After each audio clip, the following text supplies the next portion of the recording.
Hello students, मैं हूं श्वेता। जैसा कि आपको पता है कि हम चैप्टर फर्स्ट के रिप्रोडक्शन इन ऑर्गेनिज्म के इम्पोर्टेंट टॉपिक को कवर कर रहे थे। तो हमने रिप्रोडक्शन की मीनिंग समझ ली थी, लाइफ स्पैन देख लिया था, जितने भी ऑर्गेनिज्म आपके बुक में दिए हुए थे। तो आज हम इस वीडियो में कवर करने वाले हैं रिप्रोडक्शन के टाइप्स को। जैसा कि आपने प्रीवियस क्लास में पढ़ा होगा कि रिप्रोडक्शन के दो टाइप होते हैं, एसेक्सुअल रिप्रोडक्शन और सेक्सुअल रिप्रोडक्शन।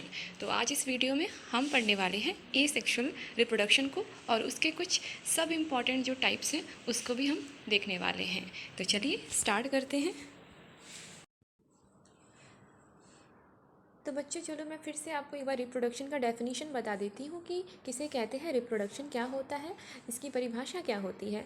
तो बेटा रिप्रोडक्शन की बात करें तो रिप्रोडक्शन एक ऐसा बायोलॉजिकल प्रोसेस है जिसमें कोई ऑर्गेनिज्म है वो अपने ही जैसे जीव को उत्पन्न करता है, अपने ही जैसे ऑर्गेनिज्म को, अपने ही जैसे ऑफस्प्रिंग भी कह सकते हैं, उसको क्या करता है, वो प्रोड्यूस करता है, अपनी जैसे ही संतान को उत्पन्न करता है। ठीक है, अब फिर ये जो संतान उसका हुआ या उसके जो जीव हुए या ऑफस्प्रिंग भी कह सकते हैं, कुछ भी आप अगर लिखना हो तो आप लिख सकते हैं। अगर हिंदी मीडियम वाले बच्चे हों तो जीव और संतान लिख सकते हैं, और इंग्लिश वाले मीडियम वाले बच्चे हों तो आप ऑफस्प्रिंग भी लिख सकते हैं। ठीक है, तो अब ये ऑफस्प्रिंग क्या होता है, वो ग्रो करता है, मैच्योर होता है, धीरे धीरे उस कंडीशन में वो खुद पहुंच जाता है कि वो क्या करे, दूसरे ऑफस्प्रिंग को, अपने ही जैसे ऑफस्प्रिंग को वो क्या कर सके, जन्म दे सके। और यही लाइफ साइकिल जो होती है वो चलती रहती है, यानी कि बर्थ होता है, ग्रोथ होता है, डेथ होता है। ठीक है, तो रिप्रोडक्शन का पता चल गया ना कि क्या होता है। रिप्रोडक्शन एक तरह का बायोलॉजिकल प्रोसेस है जिसमें कोई ऑर्गेनिज्म है वो अपने ही जैसे यंग वंस यानी कि ऑफस्प्रिंग को क्या करता है, जन्म देता है। और ये ऑफस्प्रिंग क्या होता है, ग्रो करता है, मैच्योर करता है। ठीक है, फिर टर्न एक ऐसे कंडीशन में आता है कि वो खुद न्यू ऑफस्प्रिंग को क्या कर सके, प्रोड्यूस कर सके। ठीक है, फिर ये लाइफ साइकिल चलती रहती है, बर्थ होता है, ग्रोथ होता है और डेथ हो जाती है। अब मैंने आपको जैसे कि बताया है लास्ट वीडियो में कि रिप्रोडक्शन क्यों ज़रूरी है। तो रिप्रोडक्शन हमारी जो जनरेशन है उसको चलाने के लिए ज़रूरी है, लाइफ को सस्टेन करने के लिए ज़रूरी है। ठीक है, तो अब हम नेक्स्ट पैरा में देखते हैं। तो नेक्स्ट पैरा की बात करें तो ये इसमें लिखा हुआ है कि जैसा कि बायोलॉजिकल डाइवर्सिटी पाई जाती है हमारे अर्थ पे, कुछ छोटे माइक्रो ऑर्गेनिज्म होते हैं, ट्रीज़ होते हैं, मल्टी सेलुलर ऑर्गेनिज्म होते हैं। तो ज़रूरी नहीं है कि सबका रिप्रोडक्शन जो प्रोसेस है वो सेम हो। ठीक है, वो सबका अलग अलग होता है, उनके हैबिटेट के अकॉर्डिंग, उनका जो इंटरनल फिजियोलॉजी होता है उसके अकॉर्डिंग, या कोई भी जो सेवरल विभिन्न प्रकार के जो फैक्टर होते हैं जो रिस्पॉन्सिबल होते हैं रिप्रोडक्शन के लिए, सबके अकॉर्डिंग उनका जो रिप्रोडक्शन होता है वो काफ़ी भिन्न भिन्न, काफ़ी अलग अलग होता है। ठीक है, अब रिप्रोडक्शन जो होता है उसमें दो फैक्टर काफ़ी ज़्यादा इम्पॉर्टेंट है इन्वॉल्वमेंट का, वो भी पेरेंट्स का। तो यानी कि अगर सिंगल पेरेंट इन्वॉल्व हो रहा है किसी भी रिप्रोडक्शन में तो उसको क्या कहेंगे हम, एसेक्सुअल रिप्रोडक्शन। और अगर किसी रिप्रोडक्शन में दो पेरेंट्स इन्वॉल्व होते हैं तब जाके ऑफस्प्रिंग प्रोड्यूस होता है तो उसको हम कहते हैं सेक्सुअल रिप्रोडक्शन। तो ये मेनली दो टाइप्स हो गए रिप्रोडक्शन के, एसेक्सुअल और सेक्सुअल रिप्रोडक्शन। तो चलिए अब हम देखेंगे डिटेल से कि एसेक्सुअल रिप्रोडक्शन क्या होता है और सेक्सुअल रिप्रोडक्शन क्या होता है।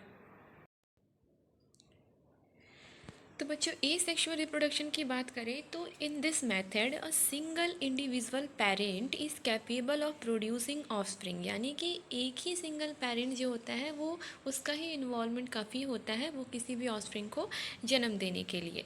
एज अ रिज़ल्ट क्या होता है कि जो ऑफस्प्रिंग जन्म लिया, जो ऑफस्प्रिंग प्रोड्यूस हुआ, वो not only identical to one another, वो एक आइडेंटिकल ही नहीं होता है बल्कि वो डिट्टो सेम होता है, एग्जैक्ट कॉपी होता है अपने पेरेंट्स का।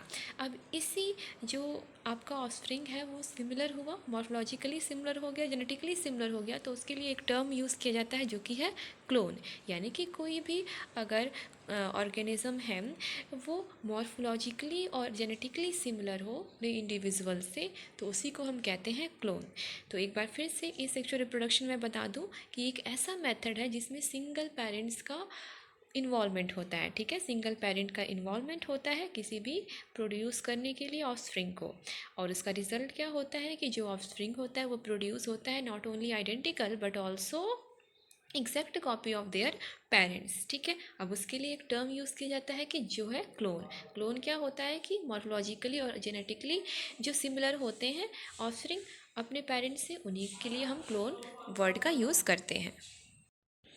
तो बच्चों, ए सेक्शुअल रिप्रोडक्शन के टाइप्स की बात करें तो वो भी डिफरेंट डिफरेंट ऑर्गेनिज्म में अलग होते हैं। जैसे कि पहला वाला जो दिखा रहा है आपको, वो है क्या, ईस्ट है। ईस्ट में बर्डिंग का प्रोसेस होता है, ये ईस्ट का प्रोसेस है, ठीक है, जिसमें बर्डिंग के थ्रू ए सेक्शुअल रिप्रोडक्शन का प्रोसेस होता है। वहीं आपका ये जो आप देख रहे हैं, ये है अमीबा, ठीक है, ये साइड वाला ये अमीबा में है, जिसमें बाइनरी फ्यूजन के थ्रू आपका ए सेक्शुअल रिप्रोडक्शन होता है, ठीक है। तो यही इसमें दिया हुआ है, ज़्यादा कुछ इंपॉर्टेंट नहीं है यहाँ से। तो ए सेक्शुअल रिप्रोडक्टिव कुछ स्ट्रक्चर भी होते हैं, जैसे कि आपका जियोस्पोर ऑफ क्लाइमेडोमोनास, ये पहला वाला जो आपको दिख रहा है, जियोस्पोर ऑफ क्लाइमेडोमोनास, ठीक है, ये हो गया। फिर ये आपका हो जाएगा कोनिडिया हो जाएगा, जो कि आपके पाया जाता है पेंसिलियम में। और फिर ये हाइड्रा में बडिंग के थ्रू होता है, ये देखिए बड का फॉर्मेशन हुआ है ना यहाँ पे, तो ये बडिंग के थ्रू होता है हाइड्रा में। और फिर ऐसे ही स्पंज में क्या होता है, गैम्यूल्स के थ्रू होता है। ये रिप्रोडक्टिव स्ट्रक्चर है जो मेनली आपके फंजाई हो गए उनमें पाया जाता है, ठीक है। या आपके स्पंजेस होते हैं, उनमें रिप्रोडक्टिव स्ट्रक्चर के थ्रू क्या होता है, ये सेक्सुअल रिप्रोडक्शन होता है। अब हम प्लांट्स की कंडीशन में देखें तो प्लांट्स की कंडीशन में क्या होता है, इसमें आता है हमारा वेजिटेटिव प्रोपोगेशन। तो बच्चों, कुछ प्लांट्स होते हैं जिनमें वेजिटेटिव रिप्रोडक्शन के थ्रू ही जो ऑफस्प्रिंग होते हैं उनका फॉर्मेशन होता है। जैसे कि अब आप देख लो पोटैटो में आई बर्ड्स आपने देखे होंगे, अगर इनको कट करके लगा दिया जाए तो भी क्या होता है, नए प्लांट बन जाते हैं, नए प्लांट्स हो जाते हैं। आप अगर आप जिंजर को देखो तो उसमें राइजोम वगैरह है, राइजोम के थ्रू होता है, ठीक है। तो इनको भी अगर कट करके लगा दो तो नया प्लांट जो होगा, नया ऑफस्प्रिंग है, उसका भी फॉर्मेशन हो जाएगा। ऐसे ही आपने ब्रायोफाइलम की लीफ देखी होगी, तो लीफ के ऊपर ही क्या होता है, नए लीफ रूट्स के सहित ही क्या होते हैं, वो उगाते हैं एडवेंटिटियस बर्ड्स जिसको हम कहते हैं। तो वेजिटेटिव रिप्रोडक्शन ऐसा नहीं है कि सभी प्लांट्स में फॉलो करता हो ये रूल। कुछ ही प्लांट्स होते हैं जिनमें वेजिटेटिव रिप्रोडक्शन के थ्रू ही क्या होता है, ऑफस्प्रिंग का फॉर्मेशन होता है। यानी कि जैसे कि आपका हो गया ट्यूबर, हो गया रनर, हो गया शक्कर, ऑफसेट हो गया, बल्ब हो गए, यही कैपेबल होते हैं क्या, नए ऑफस्प्रिंग को जन्म देने के लिए, नए ऑफस्प्रिंग को उत्पन्न करने के लिए। यहाँ पे एक इम्पॉर्टेंट दिया हुआ है, आप उसको नोट कर लेना, टेरर ऑफ बंगाल। आपने सुना होगा ना बच्चों, हाइकिंथ, वाटर हाइकिंथ यानी कि जलकुंभी, ठीक है, हम लोग जलकुंभी कहते हैं। तो क्या आपने देखा होगा कि जहाँ जलकुंभी होता है उस एरिया का जो वाटर होता है या तालाब होता है उसको पूरा वो कवर कर लेता है, जिसकी वजह से जो नीचे जीव जंतु होते हैं उनको ऑक्सीजन नहीं मिल पाता है, वो मर जाते हैं, ठीक है। तो ये काफ़ी ख़तरनाक होता है और इसे कहा जाता है बंगाल का आतंक। यानी कि जो वेस्ट बंगाल है, जो बंगाल है, वहाँ पे ये काफ़ी ज़्यादा इसकी वजह से प्रॉब्लम क्रिएट होती है, जो भी नदियाँ होती हैं, जो भी तालाब होते हैं। तो ये आपके एग्ज़ाम के पर्सपेक्टिव से काफ़ी ज़्यादा इंपॉर्टेंट है। आपको लिखना होगा, एक जगह आप लिख लेना टेरर ऑफ बंगाल और उसके आगे लिख लेना वाटर हैकेन या जलकुंभी लिख लेना, ठीक है। तो चलिए बच्चों, इससे रिलेटेड एक इमेज भी देख लेते हैं, जिससे याद करना और आसान हो जाएगा कि वाटर हैकेन या टेरर ऑफ बंगाल क्या है।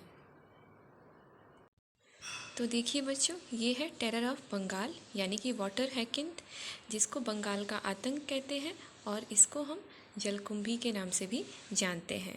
कुछ और इमेज देख लीजिए, ये है, आप इसको देखे होंगे, अगर नदी तालाब देखे होंगे पूरा ऊपर से कवर हो जाता है, ये बहुत जल्दी ही फैलता है।